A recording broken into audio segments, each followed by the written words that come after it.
ഞാനും എനിക്കുള്ളതെല്ലാം നിന്റെ ദാനങ്ങളല്ലോ മഹേശ.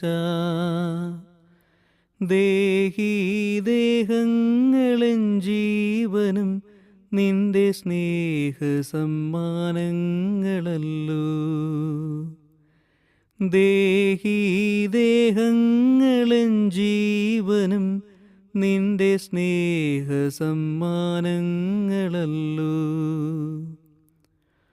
അപ്പവും വീഞ്ഞുമുയർത്തി എന്നെ അർപ്പണം ചെയ്യുന്നു ദേവാ. അപ്പവും വീഞ്ഞുമുയർത്തി എന്നെ അർപ്പണം ചെയ്യുന്നു ദേവാ. ദിവ്യഹിതം നിറവേറ്റി